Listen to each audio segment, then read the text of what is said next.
Can you hear me well? I was on a college campus. David is right. I was at Lincoln University in Pennsylvania.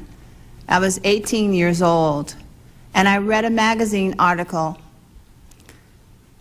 and the reading was predictable, about a young African-American man who was accused of killing a police officer.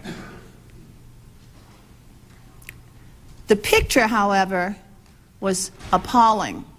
The picture was of this young man strapped to a hospital gurney with a bullet wound in his stomach, with a seemingly huge, to me at that time, European-American police officer in full uniform laughing into the camera.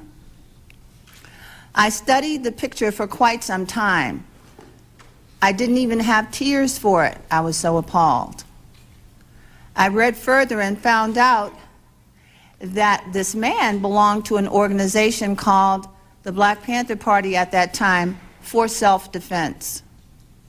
I put the magazine article down and I looked out into the student union building once again, where students were frolicking, it seemed to me. They were playing bid-whist and pool and absorbed in cruising for boyfriends and girlfriends, and I searched the room for John Huggins. Couldn't find him. Wrote him a note the next day. I am going to California if I have to walk. I am going to find Huey Newton and work in his defense. Are you coming? He said yes.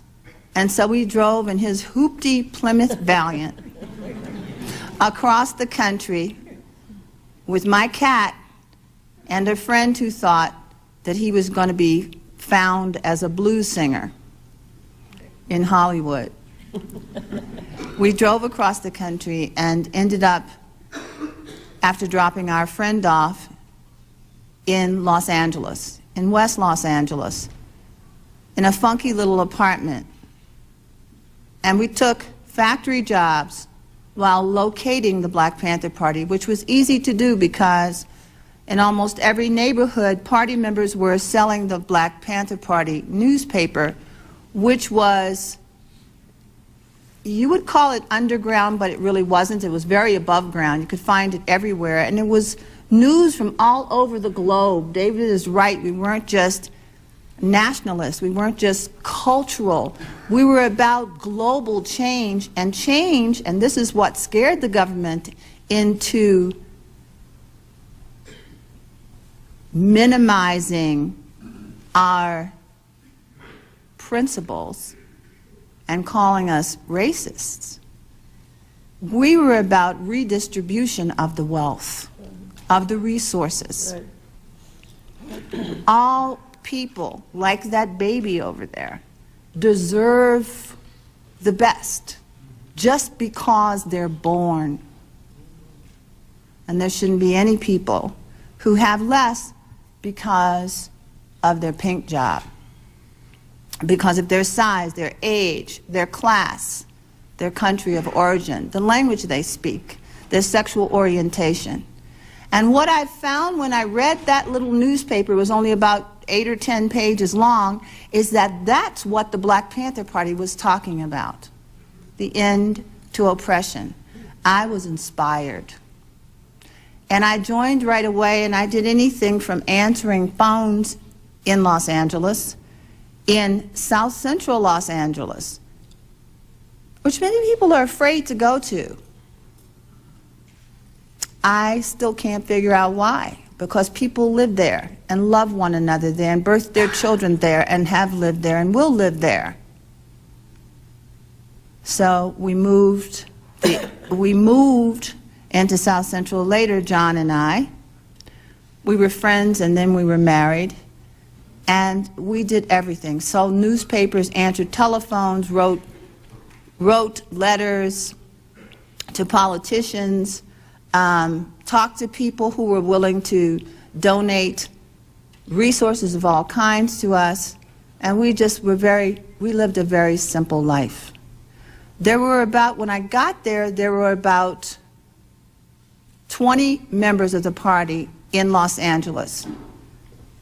It was one of the first strong chapters of the Black Panther Party in the United States.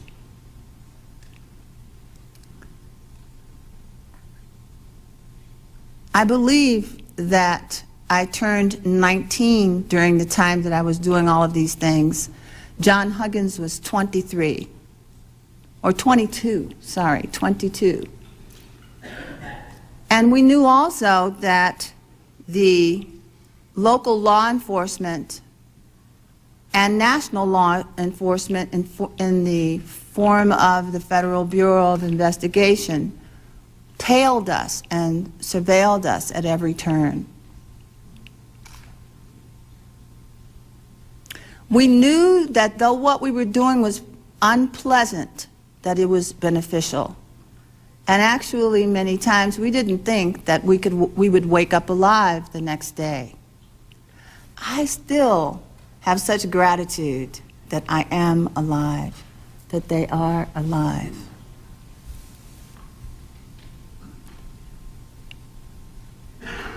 So the party also talked to people. That's mostly what our offices did. People came and went, and they would talk to us about, why don't we have food? How come the police are cracking our heads for no good reason? You know, my son's in jail. He didn't do nothing. Why is he there? They thought we had answers. And sometimes we did, but what we were doing is learning what the needs of the communities were. We were learning. We were in a steep learning curve, as a matter of fact. And the programs, the survival programs that David mentioned, came out of that steep learning curve. They did not come out of a book with ism on the end of it.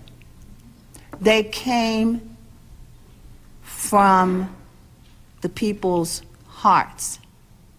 We had a saying, we are serving the people, body and soul. So I'm going to stop and turn it over to Elaine.